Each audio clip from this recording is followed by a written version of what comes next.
আসসালামু আলাইকুম। দিনাজপুর ফুলবাড়ি রোডে কাঁচামাল বড় অবস্থায় গাড়ি মাইর খাইলো আমার রাতের 1টা বাজে। এনে কিছু বিট দিছে, একটা আরএফএল কোম্পানির বড় কাভার ভ্যানের কারণে দুর্ঘটনাটা ঘটছে। এমন জোরে ব্রেক করছে, হঠাৎ করে বিটের সামনে আয়া সামনে চাক্কা উঠে গেছে, সাইরা দেয় আবার ব্রেক মারছে। যখন আবার ব্রেক মারছে তখন ওর গাড়ি দাঁড়ায় গেছে। দাঁড়ানোর পরে আমি ব্রেক মারছি, আমার চাকা হ্যাঁচড়ে গিয়া ওর পিছনে ঢুকছে। যদি ওর ব্রেক না করতে পারে তাহলে আমার গাড়িটা মায়ের খায় না, এই দুর্ঘটনা আমার ঘটে না। দেন সামনে এই যে বিটটা, দুনো পাশে স্কুল মাদ্রাসা কিছুই নাই, তাও ফাঁকা জায়গায় বিটটা থইছে। কিন্তু এই দুর্ঘটনাটা সমস্তটা হয়েছে কাভার ভ্যানের কারণে। যদি পরে ব্রেকটা পারা না দেয় তাহলে ওই দুর্ঘটনা ঘটে না। আর এমন লোক যে আমার গাড়ি এত বড় একটা ক্ষতি হয়েছে, ওই ড্রাইভারটা নাইমে 100 পরিমাণ দেখলো না আমার কি হয়েছে না হয়েছে, ওইটাই না গেল গা।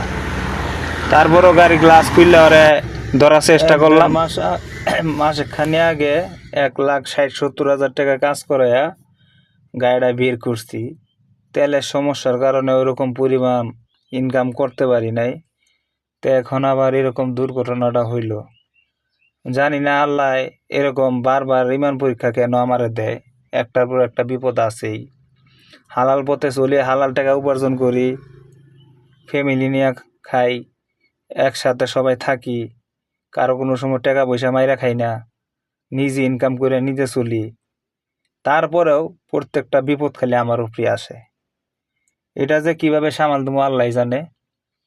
কারণ 1 মাস হয়েছে টাকা খরচ করছি 1,60,70,000 টাকা। এখন এই মুহূর্তে তার এত টাকা সাথে নাই। এখন যে কি করবো একমাত্র আল্লাহ জানে, কিছু করার নাই। রাত ভইরা চোখের পানি ফেলাইছি, ভাত বুত খাইতে পারি নাই গা, গলাতে ভাত নামে না টেনশনে। সারা রাত জায়গা রয়েছি, প্রচুর পরিমাণ ঝড় তুফানের মধ্যে বই রয়েছি। সবার কাছে একটা কথা হইলো, সবাই একটু দোয়া করবেন যাতে এই সৎ পথে থাকা অবস্থাও যাতে আল্লাহ আমার ইমানটারে আরো মজবুত করে দেয়। ফি আমানিল্লাহ। আসসালামু আলাইকুম।